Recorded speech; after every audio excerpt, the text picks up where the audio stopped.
guys an example on his property. Today's podcast is going to be super simple. Topic of the day is going to be real estate in general. So we're not going to have a specific topic. It's just going to be in general. We're going to dive into a couple of things that some of you guys may have heard about, trending topics. There's people out there that they go and they try to give themselves this image and they go and buy a fuck ton of followers. They have like 40, 50,000 followers, 100,000 followers. And you go to their posts and you see that they're kind of like, I still, appreciate the fact that they're trying, but sometimes trying too hard can be a thing, especially when you're not being yourself. I think that's my issue, and people can't really relate, bro. You go to view their content and, 10 views, 100 views, 2 likes. Like, I think that right there is already skepticism for me not to hit that person up, you know what I mean? Absolutely. But I think that's something that we talk about all the time. Social media is absolutely like a resume. I tell the agents that if you don't have a good social media presence or at least have some kind of content, it's like credibility. Mm-hmm. Right. If I go and I'm hardly ever posting, bro, I got 2 or 3 posts on my social media page, right? And I go and I sponsor an ad. Even if I put $1 million in that sponsored ad and I reach 1 million people, what is the likelihood that someone is going to do business with me based off my profile? Probably slim to none, bro, because I don't have credentials. I don't have relatable content. I don't have things that is of value to them. And again, not to bash agents, I still appreciate the fact that people are trying, but sometimes agents do nothing but properties, bro. Nothing but houses. And it's like, fuck, bro, like I can follow Zillow. I can follow Zillow. Like, who are you, though? And I tell the agents, whenever you do a social media page, it's like, yes, people buy from you. Yep. They're not buying a house by themselves. They're buying it with the person that they choose to buy with. Exactly like you said, it's a vibe check. And they're connecting with the people that they want to feel that they're getting the guidance from. And that's the thing. Social media has that opportunity. It gives people the opportunity to go and shop with the realtor of their choice. And that's how he's saying, like, at the end of the day, you have to know, that not only you're just the person that's posting property, but you're also the person that can actually help them out. You got a family, you got kids, you have a lifestyle, bro, for sure, that's relatable to theirs, apart from, And not just that, there's a statistic too. What the statistic is that I think it's 70 or 80% of people will do business with you just because they like you. Mm-hmm. Absolutely. That's it. Yeah. Like, you know what? I like this person. Even though you didn't fucking make sense right now, I'm going to do some business with them. Mm-hmm. But the reality is that's truth. It's just the way we are. We're human beings, and, we just, unfortunately, we all judge without wanting to judge, and that's definitely, first impression matters, and first impression is usually your social media. Yeah. That's the first thing I do before I meet with a client, bro. I go and I'm like, who's this person? I'll make sure I'm not meeting up with a serial killer, somebody that's gonna hurt me. So I go and I check their social media accounts, And it's they like the Lakers. I like the Lakers. We're gonna get along, Absolutely. Not just that, bro. But I always tell the agents too, like, the reason why I always push social media and I push it and I push it, and I may sound annoying as fuck. It's like, okay, yeah, I'm not gonna ever compare myself to a person that has 1 million followers. And that's where I go back to the same thing. Don't ever compare your chapter 2 to someone else's chapter 20. That person worked their asses off from zero at one point in time to get to where they're at. So just concentrate on building a resume, bro. What do you do with a resume over time? If we're talking about resumes. Yep. You build it over time with experience, with obviously mistakes in those experiences. It's okay. Just start, just do it, just post. And eventually, bro, people are going to start seeing, okay, this person has good content. I'm going to follow this person. Right. And obviously what you put out there is what people are going to see. If I'm putting nothing but houses, and I've had this exact question before from a lot of agents, bro. And they asked me, Anthony, should I make a business account and have a separate personal account, or should I do it together? And what's the answer that I always give them? Yeah, you definitely got to mix them, the two, because people want to get to know who you are as a person, not just a professional. Like, they want to know. I want to know if your values align with my values, and not everybody's gonna agree, bro. I always say this shit all the time. I'm not everybody's cup of tea. Some people may really fuck with me. Some people may not. You know what? I don't like the fact that this guy's always saying bad words on his podcast. I don't like the fact that this guy likes guns, and I'm okay with it, bro. I'm not everybody's cup of tea, but the people that do relate to me, the people that do like me, want to do business with me, I get better connections out of them, and my transactions are a lot better because we're on the same page. We have the same values, bro. Like-minded individuals, and that's the purpose of this topic. It's like, obviously, social media can connect you to like-minded people. So for those watching, don't be afraid. Yeah, and so fellas, shoot your shot. No. Right. you miss 100% of the shots you don't take. Yeah, and you work a lot better like that, bro. Yeah. It is true. I've always been a big believer in environment. Like, when I interview agents, I'm gonna be honest with you. Sometimes I when I don't pick up a good vibe from an agent, I understand that agents come in and they interview brokerages, but when people come into the office, I interview them too, and they get thrown off when I do that. Yep. And I tell them the same shit. Every interview has been the same. I'm like, thank you so much for interviewing our company. Now I want to ask you a couple questions because I want to make sure we're a good fit. And the reason why I say that is because it is a partnership, bro. Like, why should I bring you into our circle? Are you a like-minded person? And when I get that vibe that they're not, at that point, bro, I just kind of revert them off. And I'm like, you know what? Like, I think it's better for you to explore some other options. And then, we can talk a little later on and we can see, if we're a good fit. But typically that's my way of saying, like, no, go look somewhere else, because I don't want to just hire anybody, because that circle that you have with like-minded people is you have to protect it. Yeah. You know what I mean? The person you let the moment you let one bad apple into the group, you've already heard that saying, right? Yep. One bad apple can ruin the rest. It's already happened before, bro. Yep. I know exactly. So I'm very cautious with who I bring in, but and it's crazy because, like you're saying, it's not just the environment, but it's the fact that we're all interconnected in a way where Anthony is literally the person that's practicing what he's preaching.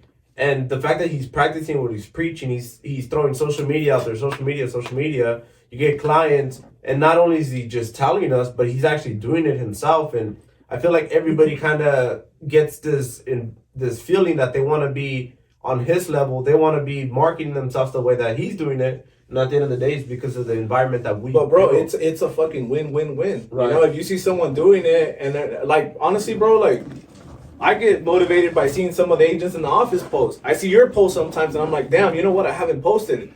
I gotta post. You know what I mean? Right. I gotta do something to keep consistent. So yeah, consistency is very difficult when you're doing it on your own. 100%. When you got people that are doing what you want to do, they in a sense hold you accountable. It's like the gym. I say it all the time, bro. Sometimes I don't feel like going to the gym. I'm a very consistent person, but there's that one day or two I don't want to go. That's where this guy picks up my slack, and that extra 20% is what makes you 100% badass. You know what I'm saying? Yeah. So it is a very important thing to consider surrounding yourself with people, because see, I just learned the difference between independence and interdependence. Do you guys know the difference between that? Because I just learned that shit yesterday. I'm not gonna lie. Okay, explain. Independence is when you as a person, you can do very good yourself. You can do things by yourself. You can accomplish certain things by yourself. You can be a top producer by yourself.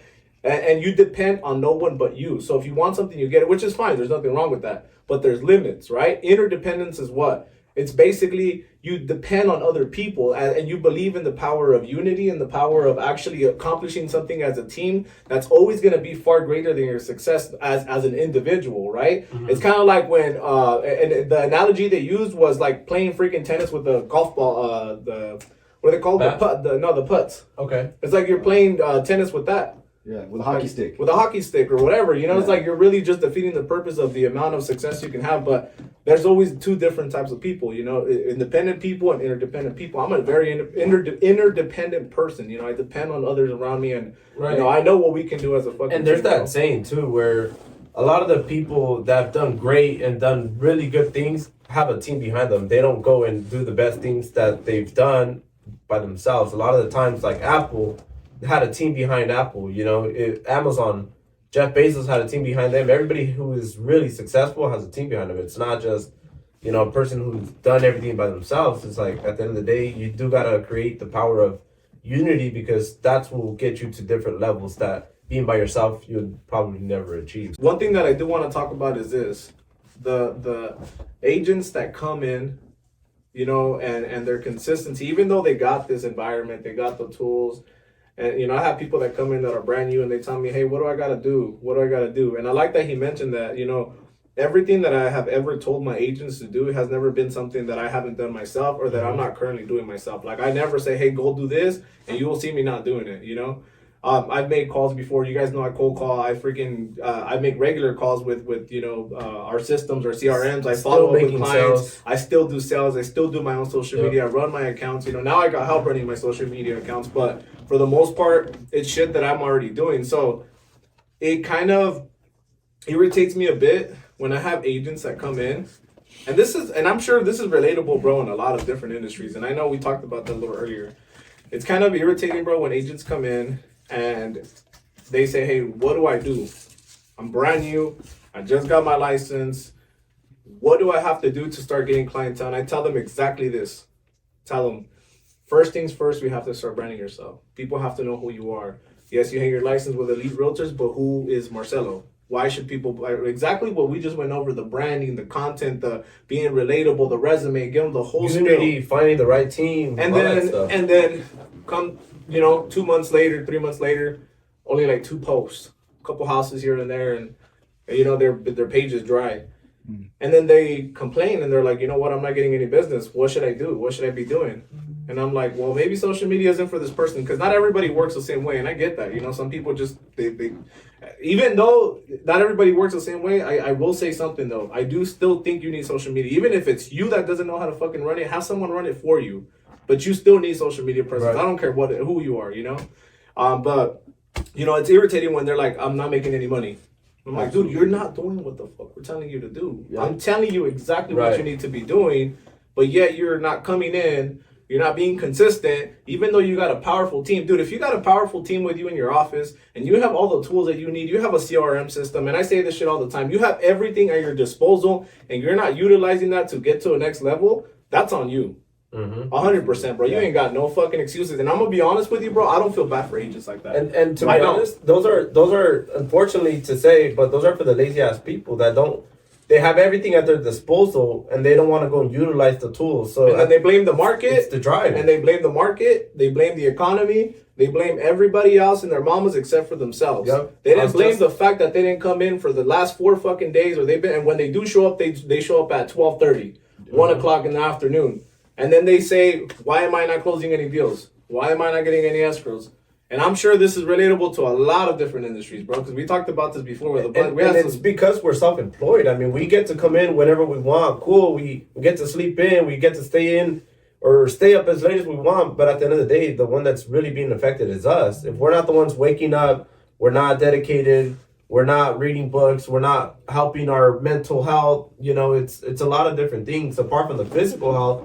But that kind of correlates into our business. And if you're not doing well in all these things and all these aspects, and you're doing the downward spiral things, I mean, you can expect to see how that's going for your business. That's why I laugh. My bad, bro. I'm going to let you speak right now. But that's why I laugh when people say, oh, I want to be an agent, or I want to be an entrepreneur because I want to be self-employed, because I want to be my own boss. I want to tell myself what to do. And I'm like, okay, so what does being your own boss look like? Do you understand the kind of discipline that you need to be a boss? And they don't know what I mean by that. They don't understand the question. And I'm like, okay, let me give you this example. When you did have a W-2 job, when you did have to go to work, and you had to be there at a certain time, why would you show up every day at that time that you were scheduled to go? Oh, because if I didn't go, I didn't get paid. Exactly.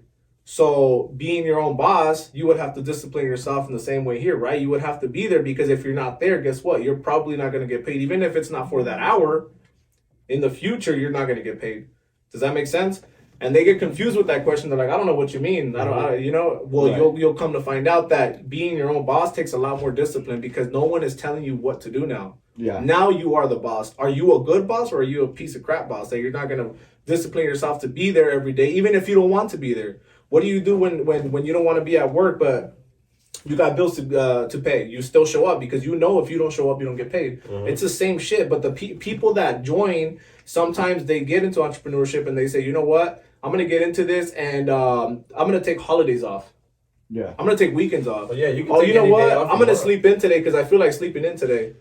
There is absolutely no discipline, and those are the people that fail, and they say, you know what? It's just not for me. Right. The market's not good. And you know what else is the shitty part, bro? Yeah. Is that you can show up on time every day and be doing this consistently for 2 months and not see crap. Yeah. And that's where people quit. That's where people struggle.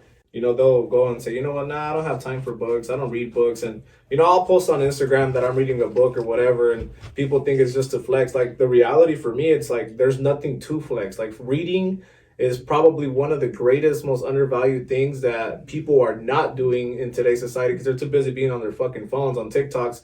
And I'm like, bro, if a millionaire or a billionaire is putting all their experiences in life in a freaking book for $15.99 on Amazon, why the hell would you not read it? It's like, to me, when I read those books, it's like I'm getting mentored, bro. Like, that person is speaking to me, and ironically enough, a lot of the times where I read certain sections relates to certain areas in my life at that moment, bro. Yeah. That's like the mentor that you didn't know you needed, and you're reading it, and it just coming to life, and everything's kind of coming to alignment in a sense. And that's why we push reading and self-development. Like, okay, yes, like, I believe in, yeah, you got to work hard, you got to do the work, and obviously that's always going to be the principle, but you should always educate yourself, you know? Like, don't educate yourself through so much, like, misinformation out on social media.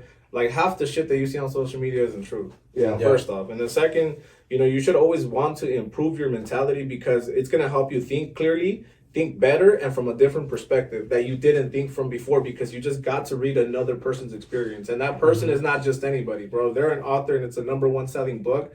Those books change people's lives. Books have changed my life. I'm not going to lie. Yeah. You know, and that's the reason why I push it out so much. And the gym, too. I mean, obviously, we talk about the gym all the time because we always say the same shit. What do we say here at the office? If you feel good, you do good. And if you feel good, you perform good. And if you perform good, you do good. Typically, you get better results. You know what I mean? Right. So I know people think we're crackheads because we're like, oh, these fools are always just reading, they're working out, they're going to the gym, they're just showing off that they're perfect. No, that's not what it is because we're far from perfect, bro. To me, I just want to be 1% better every single day. That's 365% better in a year. Even if I don't go all the way and I miss a couple days, as long as I know I'm trying to do that every single day, well, guess what? By the end of the year, I'm going to look a lot better, I'm going to be a lot smarter, and I'm going to be a lot fucking richer.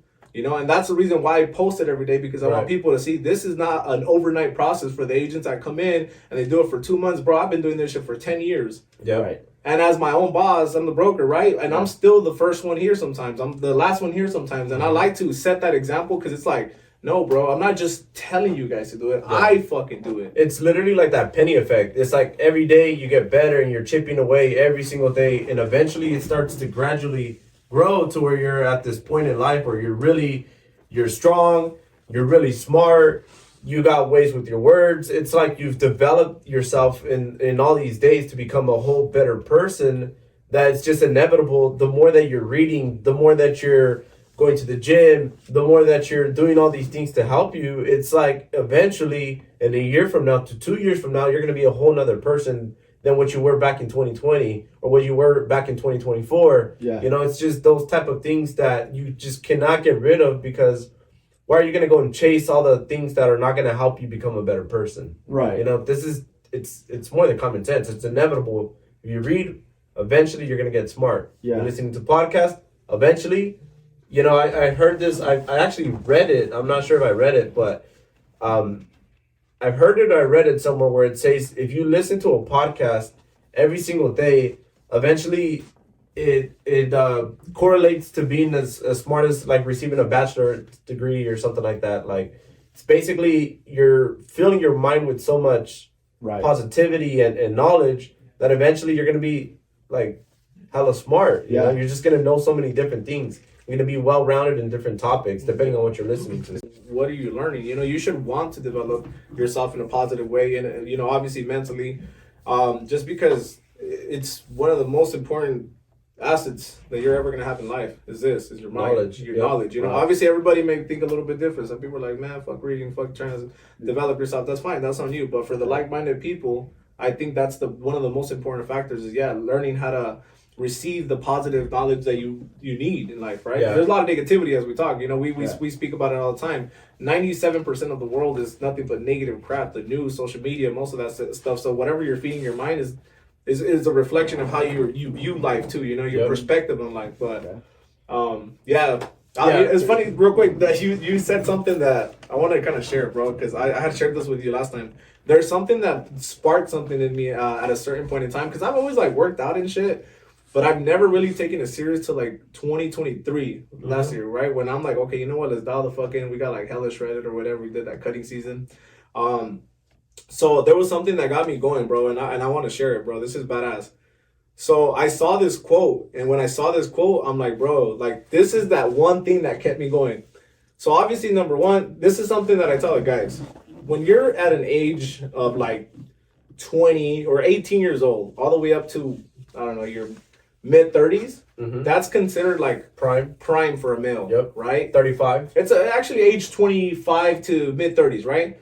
So I saw this quote and it really like fucking stuck to me, bro. It's no man has the right to be an amateur within in the matter of physical training. It is a shame for a man to grow old without seeing the beauty and strength of which his body is capable of. Absolutely, bro. From Socrates. That shit fucking just sparked something in me. I'm like, bro, Yeah, bro. I don't want to miss that time frame in my life where I could have looked back and said, you know what, man, I wonder what I would have looked like. Yeah. I wonder what I've done this. I could have done this, because now I'm fucking 50 years old. I'm not going to be able to do it. Obviously, there's 50-year-old dudes that look good. Yeah. They work out, but not as good as they would have looked if they did it in the 20s, prime, in the yeah. 30s, in the prime.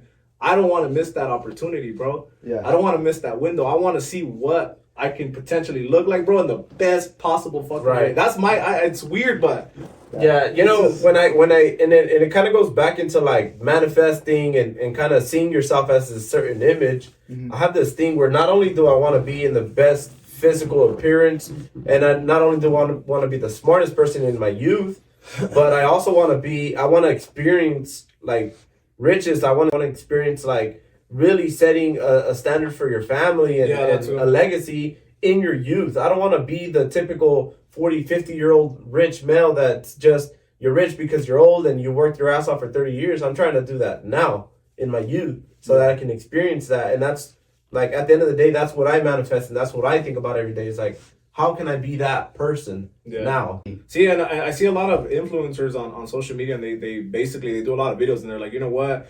For the younger generation, you guys are freaking stressing the fuck out on being a millionaire. You're only fucking 30 years old. You're only 40 years old.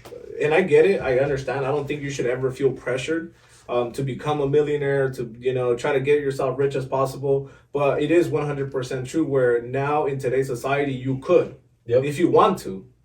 You know, if you want to take on that pressure, and you know what it comes with, obviously, you know, I'm not saying miss out on life or anything like that, but if you sacrifice certain things, maybe stop going out every fucking weekend and spending a couple $100 on the bars and the nightclubs, stop going out with your homies every, Taco Tuesday, Thursday, whatever. You sacrifice certain things. Bro, I sacrificed the majority of my 20s to be able to get to where I'm at. People don't understand that the moment I turned 18, bro, I started. That's why when people look at me and they're like, damn, you're young, because I started when I was 18. That's how I got 10 years in the game. So I'm not just a fucking young kid. I'm a young kid with 10 years of experience. But the times that I've sacrificed, bro, there's been times where I've been wanting to go out. I see all my homies go out. I see all my friends, my cousins, whatever, my family, they're partying. And I'm like stuck working, or I have to work late. I have to show properties. I had to do whatever I had to do. I knew that was a sacrifice that I was willing to pay to be able to get to where I'm at now. I said, I'll sacrifice my 20s for my 30s, 100%. So for all the young kids that are watching, if you're 18, 19, you're not too young to get started. You're not. And if it is something that you aspire to do, go for it. Just fucking jump into whatever it is that you want to do. It's not just real estate, whatever industry you want to do, go for it. You run with it. Just make sure to stick with it. Because a lot of people get that shiny penny effect too. My bad. Yeah. I actually, right now that you're bringing that up, I've heard a lot of people say on the contrary, that you want to live your life in your 20s because you're only going to be 20s for a certain amount of time, and the money's forever, and the money's always going to be there. I'm sure you guys heard of that too. For sure, yeah. And there's a lot of people out there that are promoting that in your 20s, you should live your life to the fullest because you're only 20 for 10 years. YOLO. Right? You only live once. Yeah. What's your guys' approach to that? I think it's based off perspective. That's what I think. Yeah. So What do to you me think? personally is this. I think if that's what you want to do, that's fine. But my perspective, Like just based off of vacations that, and all that stuff. people have this thing of like, oh yeah, when I get to my 30s, I'll party, I'll chill in my 20s. Well, dude, you're going to be fucking broke, number one.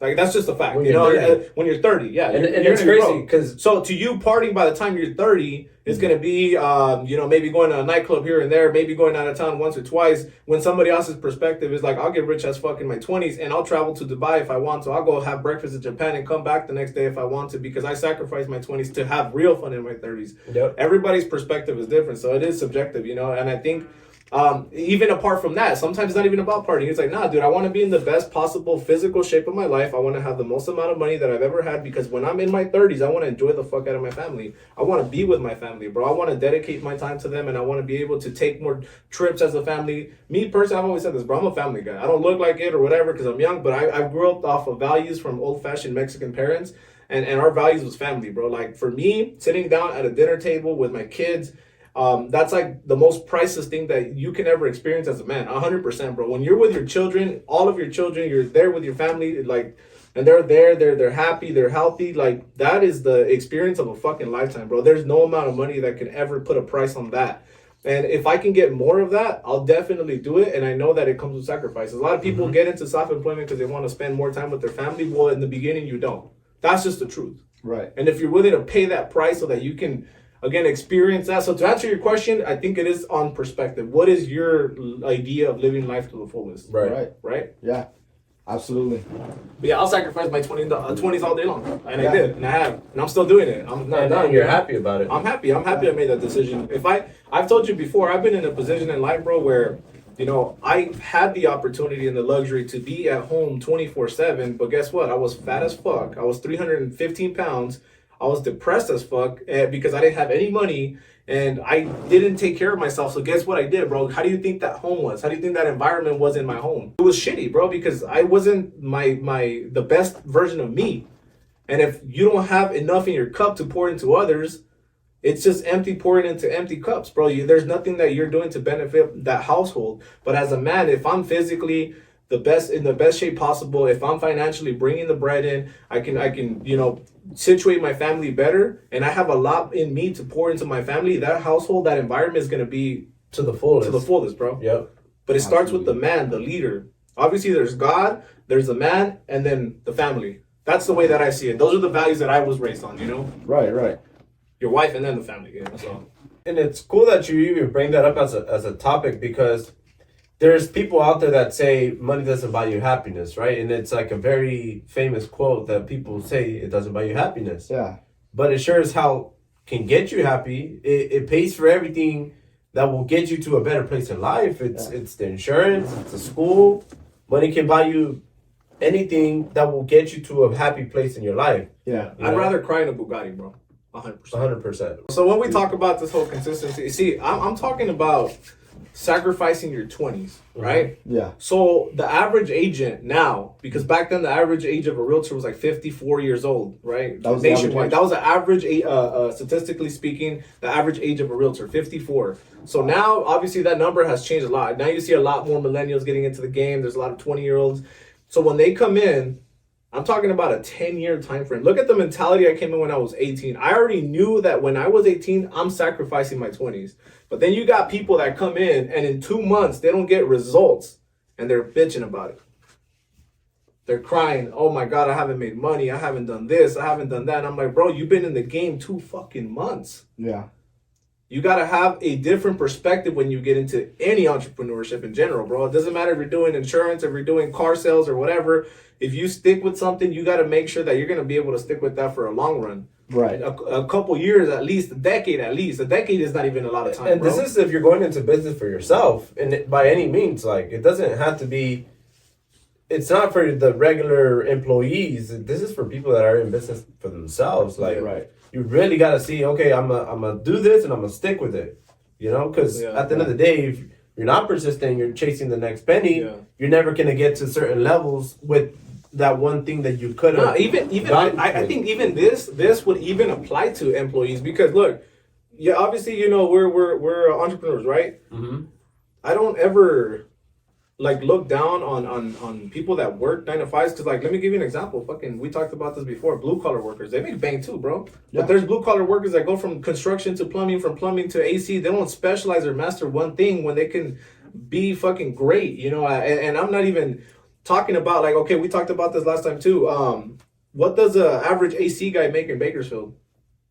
They can make up to $500,000, bro. Right. In a year. Yeah. But that's obviously with a certain amount of experience, so that consistency shit applies to anything, bro. Even jobs, even you know, you pick a trade and you stick with that, bro. You don't go jumping from one trade to another, or specifically too. Or in general, actually speaking of in any industry, bro, like, you just don't do that, because you're never gonna be able to reap the full benefits. As like, it's like you're planting seeds, you're watering a fucking plant, and you're not being patient, you're not waiting, you know. And it's like you're expecting all this fucking fruit to come when you're not even giving it enough time. But yeah, you're like, nah, this fucking plant doesn't work. I'm gonna go and start planting an orange tree instead of an apple tree because it's faster here. Right. And then you're doing the same shit, and then you see that one doesn't grow, and then you go to the next one, and then you look back and that one's already full. This one's done. The only way you build that is by, number one, you don't skip the work. You can't skip it. Yeah. You can't. That's the principle that's going to be within any. I'm saying this over and over again because I hope this really sticks to the people that are watching this, bro. Like, I don't care what you do. You cannot skip the principle of hard work. Yeah. Before you teach or before you hire, before you get to a certain level, you need to have mastered or at least know about that level. How am I going to show somebody how to show properties, bro, if I haven't done it myself? Obviously, it's fucking easy. You go and open the door or whatever, you know? Yeah. How am I going to show someone contracts if I haven't learned the contracts myself? How am I going to show someone how to lead generate it if I haven't lead generated myself? That's why I get mad, bro, when I see these fucking coaches that only close 3-4 transactions and all of a sudden, hey, buy my ebook for $1,000. And I'm like, fuck, people are falling for this shit, bro. Yeah. I've never claimed to be a coach. I've never claimed to be an influencer or anything like that, bro. And I've never sold a fucking ebook. I just tell you, this is what you need to do. This is what I did. This is what worked for me. Hopefully you can apply it. If you can utilize it, great. If you found a better way, show me. I'm open. I want to see. Yeah. That's how you have to If be, you found bro. a better way, teach me. 100%. Yeah. But before you get to a certain level, you need to have mastery. You can't skip the hard work. A lot of people want to come in and they're like, oh, dude, wholesaling is way fucking quicker. I can make $40,000 in a month. Can you do it? Absolutely. But guess what? It takes time and effort and trial of errors and mistakes to get to that point. I don't care who you are. Yeah. And to be honest with you, it's fucking difficult to wholesale, bro. It's not like if it was easy, everybody would be doing it, right? Same thing with I mean, I can name a bunch of industries, bro. It's just you're not gonna ever skip the hard work. You have to make the calls. You have to be the person in the trenches, and then eventually you teach other people if that's what you're looking to do, or you figure out some kind of system where it's self-sustainable. Right. That's it. Other industries, yes, they can make money, whatever, but guess what? Fun fact, 90% of millionaires in general were created through real estate. Google that. What in general, not industries, we're not referencing industries, what created millionaires in general? And it's real estate. Yeah. So that's what I saw. That's what I researched. I said, you know what? I want to own properties one day. I want to create financial freedom through owning. And the best way to do it is learn the game, learn the business, learn the contracts. And that has been by far one of the best experiences for us because we've bought properties with little to no money down, bro. Yeah. You know what I'm saying? And we teach other people how to do it. It goes back to that whole practice what you preach thing. Yeah. So would you say that hard work trumps industry, no matter what you do? My problem is not against the industry. It's against the people that jump from industry to industry claiming that industry doesn't work or this one's better than the other one, so-and-so. And it's like, no, bro. You don't fucking work. That's taking away the hard work from success. You're already setting yourself up for failure the moment you fucking join that thing. The moment you inquired about easy success. I don't tell people, hey, come and join real estate. You're going to make quick money. You're going to get rich as hell. What do I tell people that join? I try to tell them, don't fucking join unless you know what you're doing. Have you done your research? Do you know how long it takes for the average agent to get paid a commission? Do you know the failure rates, statistically speaking, for an agent within the first 5 years, which is 87%? 87% of agents fail within the first 5 years. I always say the same crap. And then apart from that, I say 60,000 agents left the business last year because of how difficult it got. So I let them know up front. I don't go and promise a fucking world where it's like, hey, come in real estate, you're going to make hundreds of thousands in months. Like, no, if you're going to come in, you got to go by these principles. You got to go by these values where you're not going to be able to avoid the fucking hard work. You're not going to be able to avoid sacrificing your weekends, your clubbing, your partying, when you get to a certain level, you do what you got to do. But when you're starting out, you need to put everything that you got into that business, which is your business. Your brand, right? Right. So to me, it's like it is complete bullshit, bro. When people say, yeah, you can make more money here. No, you can make money wherever you want, bro. If you're gonna run from the hard work, you might as well hide from the money. You might as well hide from motherfucking money, bro. I say that shit all the time, and it's facts, bro. Real quick, I posted this Instagram reel on the 1st of January. It's like literally the first. New Year's. Okay. All right. This Instagram reel went sort of viral. It got a couple million views or whatever. Millions. No big deal. Okay. All right. So check this out though. What made me laugh was the amount of people talking shit about certain things, right? Because it was funny, bro. I'm not gonna lie. I never take comments like to heart, but I like to see them just because I want to see where people's mindsets it's at in general. Like, somebody posts something that's like a couple hundred likes on that comment, and I'm like, okay, I want to know why these people are relating to that certain comment. Okay. So one of them that was that stood out to me was the NAR lawsuit. Okay, there was this chick that commented on my post, and she was like, "Oh," she goes, because on my post I put, my services as a buyer's agent are completely free. You don't pay for buyer's agent's representation. Blah blah blah. Contact me.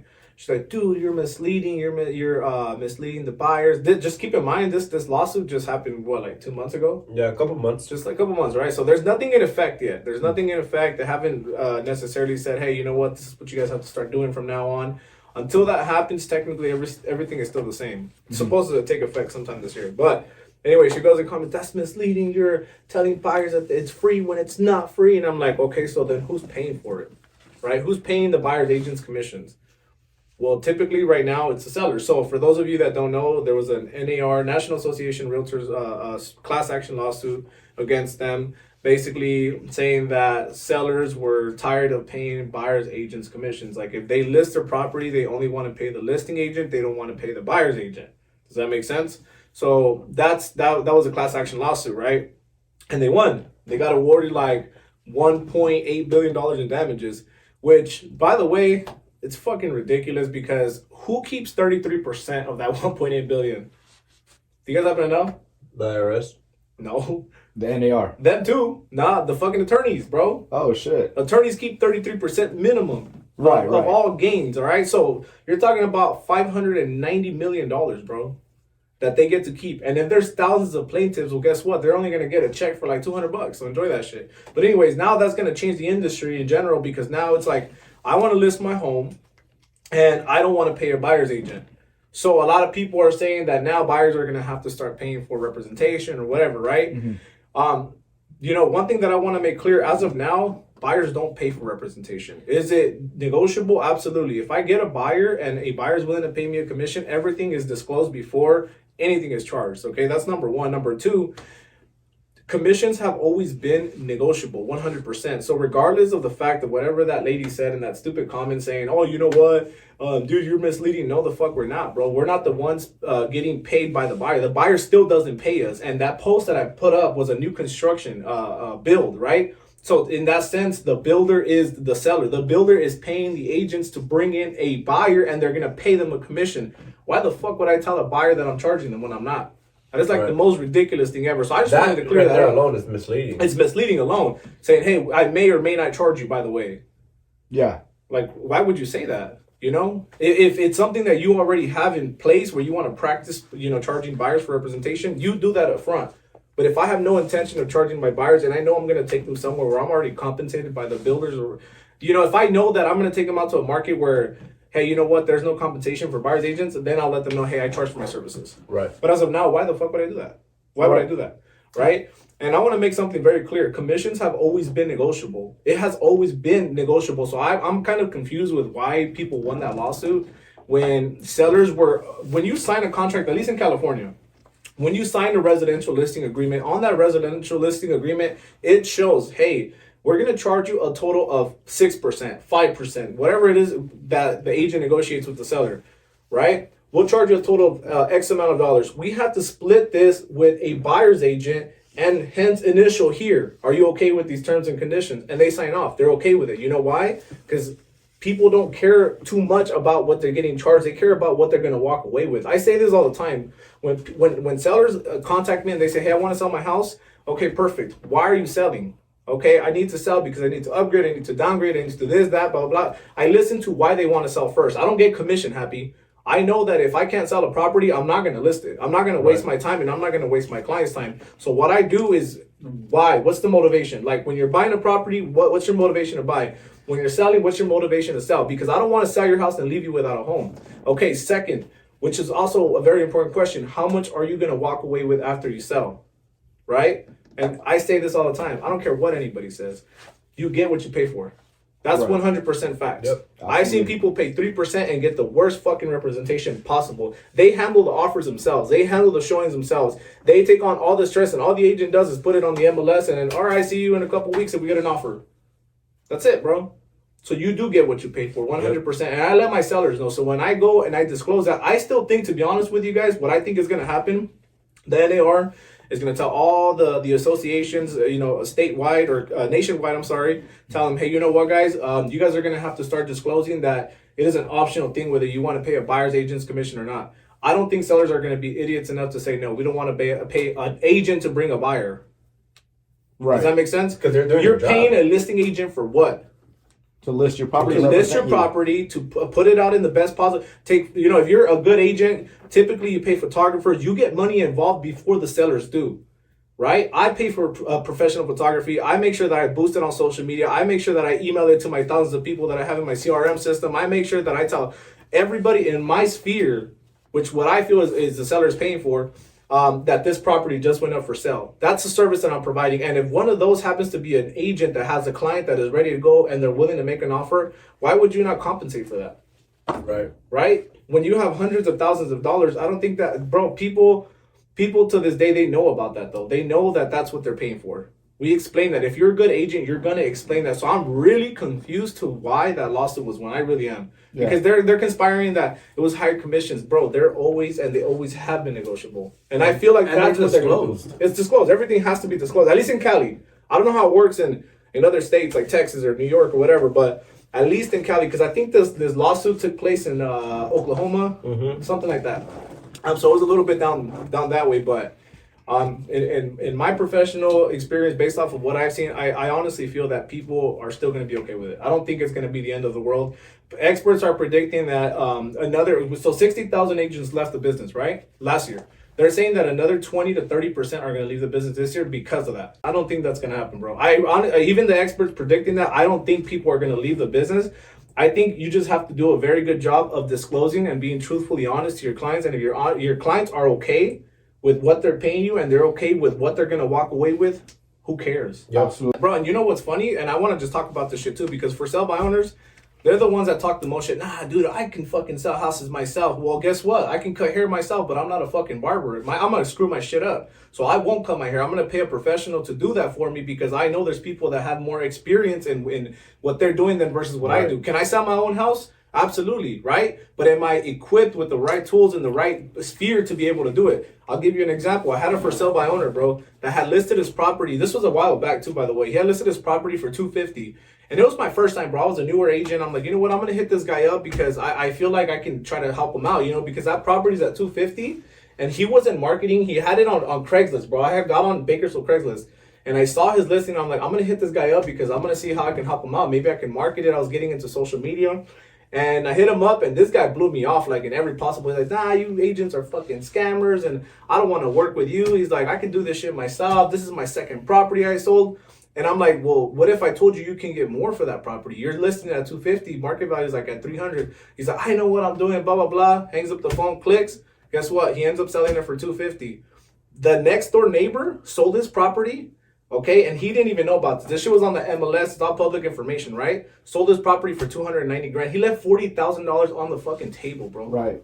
Because he was in contract for $250, right? Yeah. And if I'm in contract and the buyer comes and they're represented and they get an appraisal done and that appraisal comes in at $290, do you think they're gonna tell the seller, hey, the property appraised for $290? No, I just walked into $40,000 of equity that you left on the fucking table because you can sell properties yourself. I'm not even getting into the whole disclosures thing. You still have to disclose certain things. Another story that I can give is a for sale by owner from Marvin. Right? He sold his property, cash buyer from, out of town, somewhere down south, bought it. Yeah. And a couple years later, they got sued because their kid got valley fever. Right. Something that the seller failed to disclose that they can't do by themselves. And you know what they say? Well, I'll just get an attorney. Well, motherfucker, an attorney costs more money than a real estate agent. Why the hell would you pay more money just for the same representation? It doesn't make sense. You know what I'm saying? But each to their own, I guess. I feel like for sell by owners are either a lawsuit waiting to happen or something, bro. But it's not as easy as people say that it is. Oh, I'm just going to take it to title. Title doesn't do shit but transfer title, make sure it's free and clear of liens, and that's it.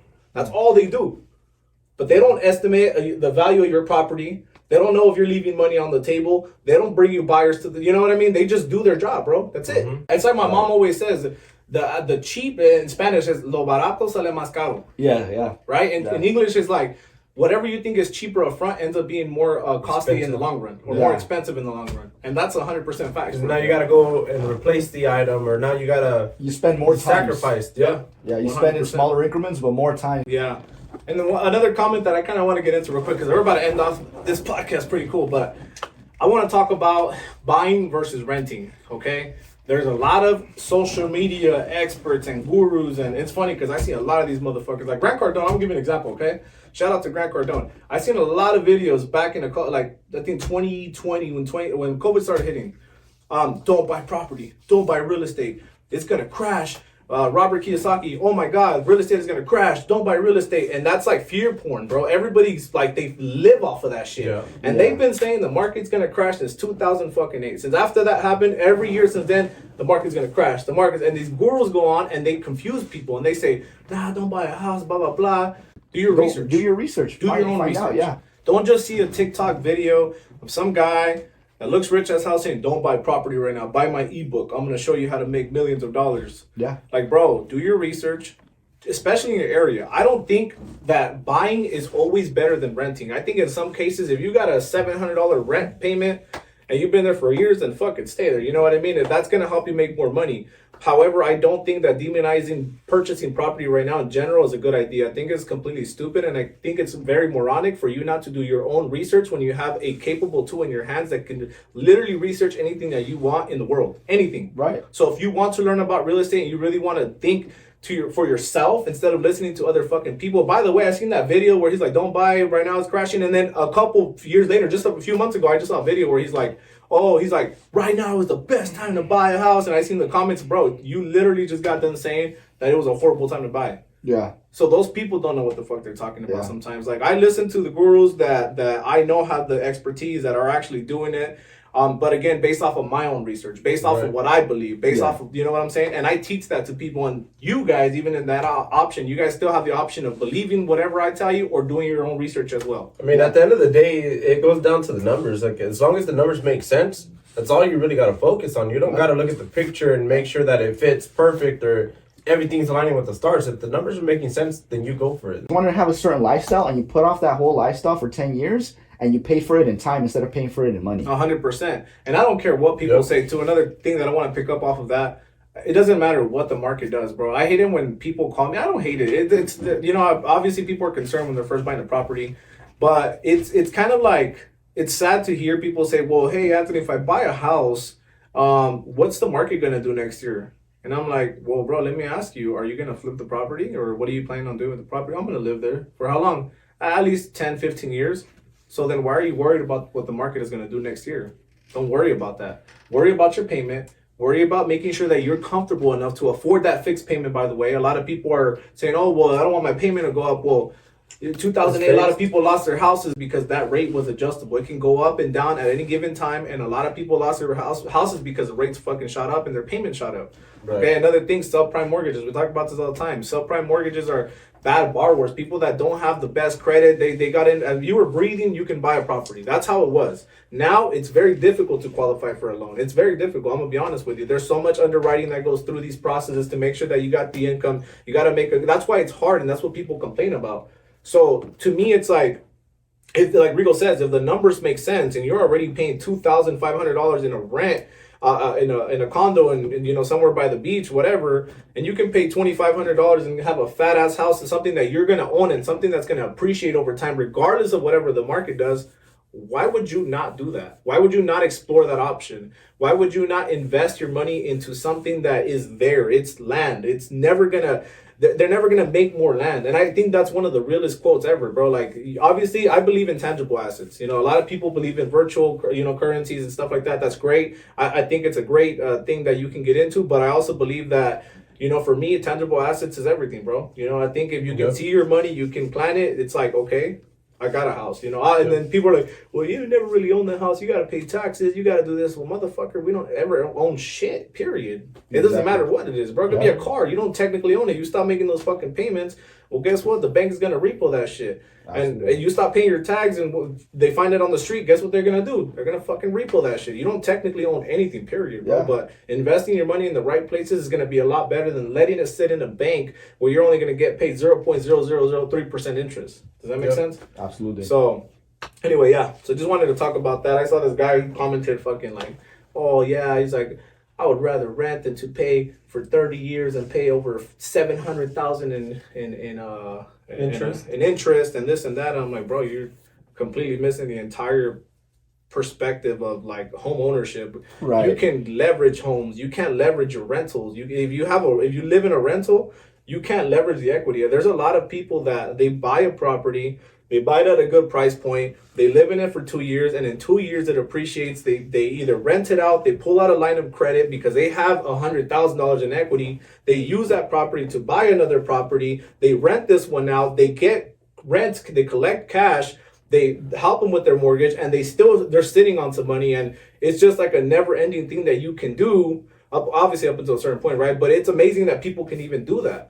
Right. You can't do that when you rent. Yeah, they're only seeing one side of the coin. Yeah, they're like, bro, that tenant paid off my entire mortgage. That one tenant, and I'm like, that could have been their house. There's people out there that they literally won't go and buy the supercar until they could get the tenants to pay for the supercar. Yeah, and it's a thing. It's like having assets pay for your liabilities at the end of the day, and technically, properties, doors, tenants. Those are assets that you start to create. 100%. Real quick, just want to put this out there too for those people that are looking into buying a property. I think right now is I saw this video where they said between January and I think it said December and February of 2024 is going to be some of the best times to buy property, and this is the reason why. And I'm just going to end it off with this, okay? The reason why people are saying that it's a good time to buy, and yes, I know, obviously the realtors are going to say it's always a good fucking time to buy, but here's the reality, okay? Feds are going to cut rates 3 to 6 times this year. We don't know how many times exactly, no one knows, but it's going to be between 3 to 6 times, okay? Right now, and these are just California numbers, I don't know what it is in any other states, but right now, conventional loans, you're looking in the 7s, right? We just locked in a client on an FHA loan, first-time buyer program, with a 5.625 interest rate with a local lender, okay? So they're in the 5s now. So if the feds are planning to cut rates 3 to 6 times next year, there's not a lot of inventory, and you buy a property, let's just say now, right? And rates start getting cut, what do you think automatically happens? I think more buyers would come into the market. Right. Exactly, Right. for demand, It's gonna right? create demand. And if there's still people holding on to those properties, what happens to those properties? The value goes up. Value goes Appreciate, up. yeah. They appreciate, right? It's I say this all the time: simple supply and demand, and that's why a lot of experts are saying now is a good time to buy, because if you buy, again, you shouldn't care though. Honestly, I really still think you shouldn't give a crap about that. I think the reason why it's important to buy now is because if you're comfortable with a $3,000 payment, just an example, I'm not saying you are, but if you are, and you get locked in at a 7% interest rate, and guess what? They drop 3 to 6 times next year, 2024 and 2025. They're still predicting rate drops, by the way, because of all the elections, all that stuff going on. If they drop down to 5%, and I'm comfortable with a $3,000 payment, and I refinance a 7% to a 5% interest rate, right? Because refinancing is a fucking tool. Some guy said, "Oh, well, I'm a used car salesman." That's what I tell my clients. That's because you're fucking people over, bro. Cars don't appreciate over time. I can use my equity to help me refinance, drop my payment from $3,000 to $2,500, $2,400. So if you're already comfortable at $3,000, you're going to have equity and you're going to have a lower payment because the rates drop. So yes, it's a great time to buy. I think you should definitely look into it. Again, don't go based off of my word. Do your own research in the area that you're in. Every area is different. You're not going to compare LA to Bakersfield. I know people talk shit about Bakersfield, but guess what? Bakersfield is a growing city, whether you like it or not. Population growth has been growing for the last 10 years. Statistically speaking, Google it. It's in the demographics. You can Google this shit. And realistically speaking, I think Bakersfield is a booming city. We got the Hard Rock Casino that's already broken ground, where the Tejon outlets next to the Grapevine are freaking growing like crazy. So when they start building properties out there, yes, I believe that the southwest of Bakersfield is going to appreciate a lot in value. And apart from that, we're not even talking about the bullet train that's being built right in California. That's going to be able to transport people a lot quicker than anything. But anyway, that's my prediction. That's my perspective on real estate. Again, do your research in your area. Obviously, I probably wouldn't pay $1.7 million for a 3-bed, 2-bath in LA. I would consider my options. That's all I'm saying. So, anyways, guys, Agreed. anything you want to add on to this? Well, yeah, just like Anthony said, you guys are even thinking about purchasing, don't take advice from just anybody. Do the research yourself and then just apply your own knowledge to things that actually make sense. And at the end of the day, if the numbers make sense and you're comfortable about it, make something happen. Don't sit there and wait for the stars to align, because at the end of the day, they may never align. Mm-hmm. So you'll be holding off years of future benefits. And then, you know what? Don't even take it from us.